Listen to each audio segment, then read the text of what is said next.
त्याच्या खिशामध्ये पैसा नाही, कांद्याला भाव नाही, मक्याला भाव नाही, प्रत्येक मालाचे बाजार भाव वाढलेले आहे, फक्त शेतकऱ्यांच्या मालाला बाजार भाव नाही। हे आपलं दुर्दैव आहे, आपण सहन करत आलेलो आहे आणि आपण सहन करत राहतो, म्हणून आपल्यावर अन्याय करत आहात। मकाची 100% खरेदी, मकाची 100% खरेदी, कांद्याला हमी भाव, कांद्याला अनुदान। आता या ठिकाणी 4 दिवसापासून आम्ही या ठिकाणी बसलेलो आहोत। सरकारचा कोणी प्रतिनिधी या ठिकाणी आमच्याकडे येत नाही, तोपर्यंत आम्ही हे आंदोलन उपोषण संपवणार नाही। माझी सरकारला एकच विनंती आहे, तुम्ही गेल्या 3 वर्षापूर्वी एकनाथ शिंदे मुख्यमंत्री असताना जशी लाडकी बहीण योजना सुरू केली, महाराष्ट्रातल्या तमाम लाडक्या बहिणीला तुम्ही 1500 रुपये अनुदान दर महिन्याला देतात, मग तुम्हाला शेतकऱ्यांना प्रति क्विंटल 1500 रुपये द्यायला काय हरकत आहे?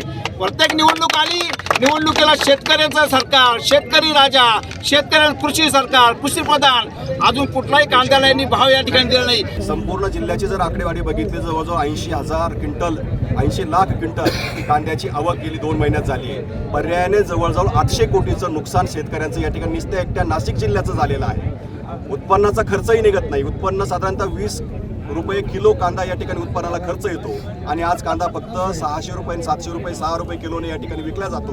ही शेतकऱ्यांसाठी अतिशय गंभीर आणि चिंताजनक बाब आहे आणि आज भाव मिळत नसल्यामुळे शेतकरी अतिशय हवालदिल झालेला आहे, अतिशय चिंताजनक परिस्थिती निर्माण झाली। जर सर्वसामान्य शेतकऱ्यांच्या घरात जाऊन बघा, त्यांना रडायला सुद्धा खऱ्या अर्थानं कुरळे पुसायला कोणी नाही, ही परिस्थिती निर्माण झाली। आमची मागणी एवढीच आहे की शासनानं या ठिकाणी खरेदी झालेल्या कांद्याला अनुदान द्यावं, त्या ठिकाणी मकाला अनुदान द्यावं, कारण ज्या दिवशी मकाची नोंदणी सुरू झाली त्या दिवशी मकाला भाव होता 2100 रुपये आणि आज जर बघितलं तर मकाला भाव आहे 1500 रुपये।